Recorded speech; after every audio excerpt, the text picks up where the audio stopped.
To deal with potential impacts from our policies, programs, and activities, we should continue to involve communities in planning and decision-making. To this end, DoD led a committee of federal agencies to develop a 35-point checklist to improve communication and outreach.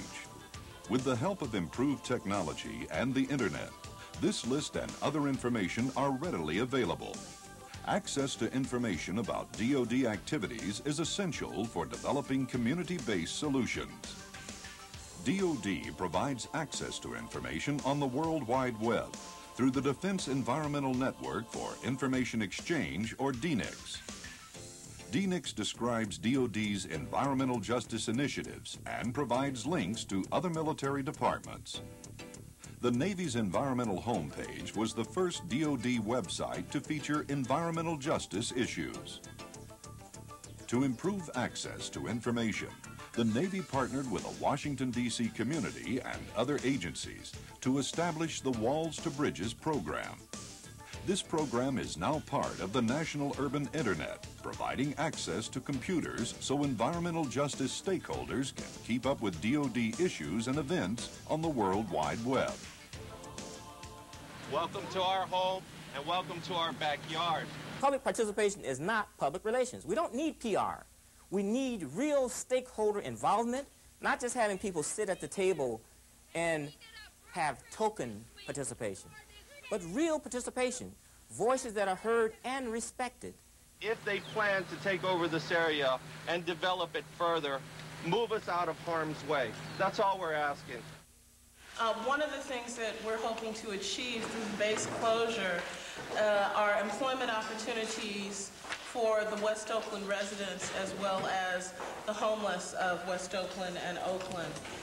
Plans to close Oakland Army Base in California prompted the Base Reuse Authority to form a community advisory group to assist in developing a reuse plan. This plan balances potentially competing interests and meets the needs of the surrounding low-income and minority communities. The local redevelopment authority is a critical component in the successful reuse of former military installations. It is a community-based organization that, in effect, directs and manages all of the planning associated with how that base will be reused. Additional opportunities for community involvement are the Restoration Advisory Boards, or RABs. The RABs provide input to decision makers on community issues related to cleanup and restoration projects.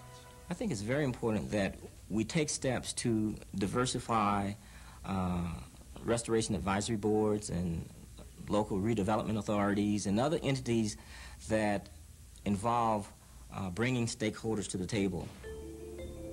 In Tucson, Arizona, EPA designated the area around Air Force Plant 44 and Tucson International Airport a Superfund cleanup site.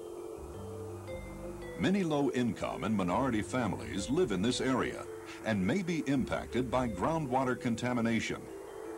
The Air Force established a RAB to address cleanup alternatives. A good example of success of a RAB is the implementation of the soil vapor extraction project here at Air Force Plant 44. By bringing the community in early on a decision-making process for selecting the technology, we were able to incorporate their needs and concerns in developing the final cleanup.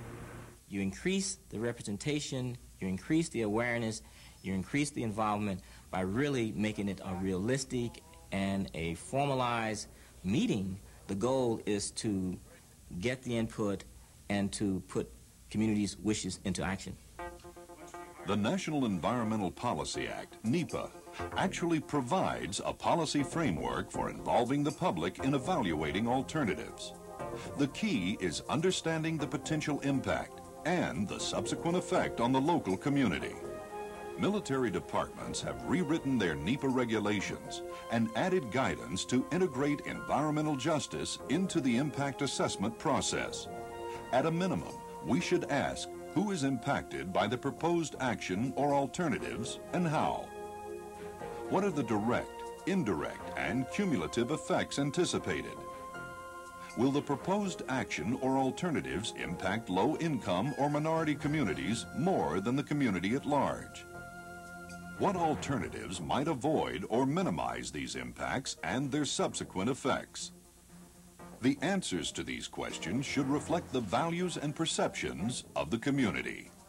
We realize that this solid waste has to be dealt with, but why does it have to be dealt with in a community? If they plan to take over this area and develop it further, move us out of harm's way. If you don't That's talk all to the we're people and have their opinion of what's going on around them, there is no understanding. I think environmental justice has to be treated as an essential, not as an appendage, not as something that's mandated. It has to be treated as something that is first nature. It's very important that we educate the public as well as educate the military personnel. It's important that these installations really become good neighbors. The only way you can become a good neighbor is to really communicate with the people that are next door. You have seen just a few of the areas where DoD has an opportunity to implement the executive order. These programs are just the beginning. I encourage each of you to look at your individual programs and activities for similar opportunities.